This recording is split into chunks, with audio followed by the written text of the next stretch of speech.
প্রিয় সনদ প্রত্যাশী ভাই বোনেরা, আশা করি সবাই ভালো আছেন। আমি কয়েস আছি আপনাদের সাথে।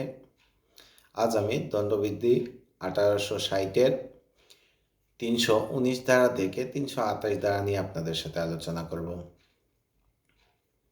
দণ্ডবিধির 319 ধারাতে আঘাতের সংজ্ঞা প্রদান করা হয়েছে।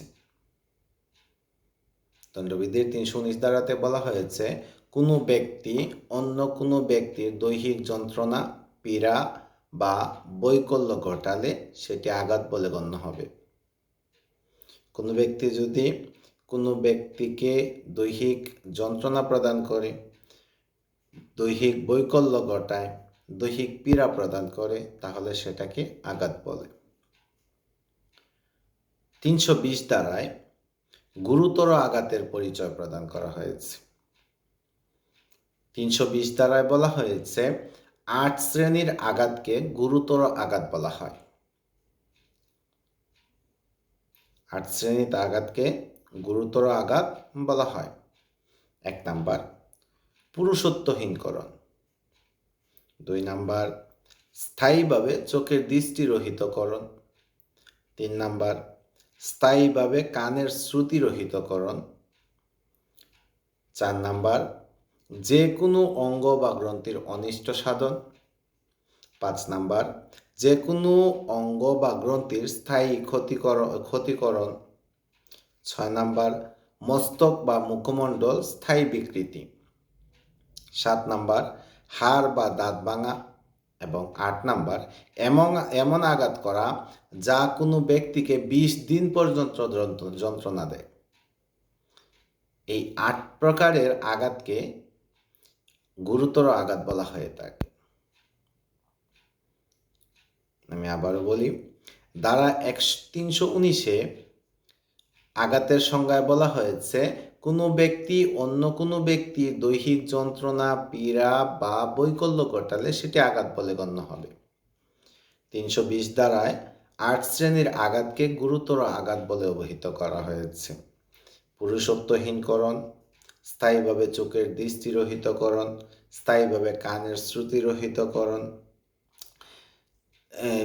কানের শ্রুতিশক্তিরহিতকরণ, যে কোনো অঙ্গ বা গ্রন্থির অনিষ্ট সাধন, যে কোনো অঙ্গ বা গ্রন্থির স্থায়ী ক্ষতিকরণ, মস্তক বা মুখমণ্ডলের স্থায়ী বিকৃতি, হাড় ও দাঁত ভাঙা বা এমন কোনো আঘাত করা যার ফলে কোনো ব্যক্তি 20 দিন যন্ত্রণা ভোগ করে। ধারা 123-এ স্বেচ্ছাকৃতভাবে আঘাত করার শাস্তি উল্লেখ রয়েছে। অর্থাৎ কেউ যদি স্বেচ্ছাকৃতভাবে কাউকে আঘাত করে, তার শাস্তির উল্লেখ রয়েছে ধারা 323-এ।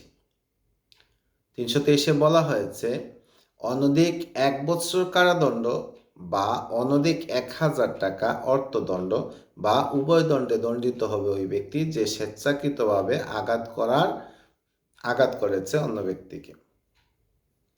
আমি আবারও বলি, ধারা 323-এ স্বেচ্ছাকৃতভাবে আঘাত করার শাস্তি বলা হয়েছে অনধিক 1 বৎসর কারাদণ্ড অথবা 1000 টাকা অর্থদণ্ড অথবা উভয় দণ্ড।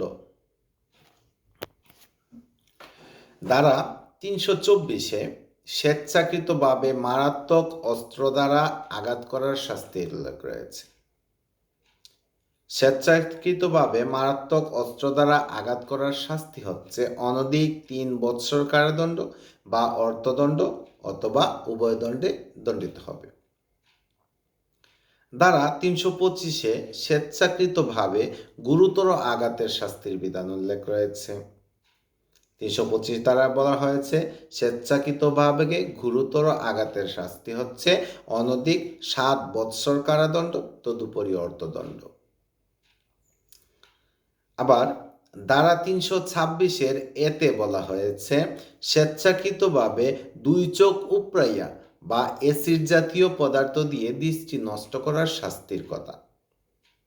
কেউ যদি 2 চোখ উপড়াইয়া ফেলে কারো অথবা এসিড জাতীয় পদার্থ দিয়ে 2টা চোখ নষ্ট করে দেয়, তখন তার শাস্তি হবে মৃত্যুদণ্ড বা যাবজ্জীবন কারাদণ্ড তদুপরি অর্থদণ্ড। 328 ধারায় বলা হয়েছে, কোনো ব্যক্তিকে বিষ কিংবা ক্ষতিকারক ঔষধ প্রয়োগ করার মাধ্যমে, ঔষধ সেবন করানোর মাধ্যমে যদি কি করে মৃত্যু ঘটায়, তাহলে বা মৃত্যু ঘটানোর চেষ্টা করে, তার শাস্তির উল্লেখ রয়েছে। অর্থাৎ 328 ধারায় বলা হয়েছে বিষ কিংবা ক্ষতিকর ঔষধ প্রয়োগ কিংবা সেবন করানোর শাস্তি হচ্ছে অনধিক 10 বৎসর কারাদণ্ড, তদুপরি অর্থদণ্ড। 324 ধারা থেকে আমি আবারও বলতেছি, 324 ধারায় বলা হয়েছে স্বেচ্ছাকৃতভাবে মারাত্মক অস্ত্র দ্বারা আঘাত করার শাস্তি হচ্ছে অনধিক 3 বৎসর কারাদণ্ড বা অর্থদণ্ড বা উভয় দণ্ড।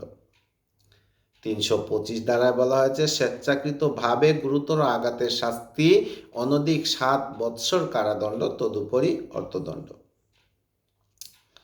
326 ধারায় বলা হয়েছে স্বেচ্ছাকৃতভাবে মারাত্মক অস্ত্র বা অন্য মাধ্যমের সাহায্যে গুরুতর আঘাতের শাস্তি হচ্ছে যাবজ্জীবন কারাদণ্ড অথবা অনধিক 10 বৎসর কারাদণ্ড, তদুপরি অর্থদণ্ড। 326 আর আরেকটি ধারা আছে, সেটা 326A বলা হয়। সেই ধারায় বলা হয়েছে স্বেচ্ছাকৃতভাবে 2 চোখ যদি কারো উপড়ায় ফেলে অথবা অ্যাসিড জাতীয় পদার্থ দিয়ে যদি 2টা চোখ নষ্ট করে দেয়, তার শাস্তি হচ্ছে মৃত্যুদণ্ড বা যাবজ্জীবন কারাদণ্ড, সাথে অর্থদণ্ড। আবার 328 ধারায় বলা হয়েছে বিষ কিংবা ক্ষতিকর ঔষধ প্রয়োগ কিংবা সেবন করানোর শাস্তি হচ্ছে অনধিক 10 বৎসর কারাদণ্ড, তদুপরি অর্থদণ্ড। এই ছিল আমাদের আজকের আলোচনা। পরবর্তী আলোচনা পর্যন্ত আমাদের সাথেই থাকুন। ধন্যবাদ সবাইকে।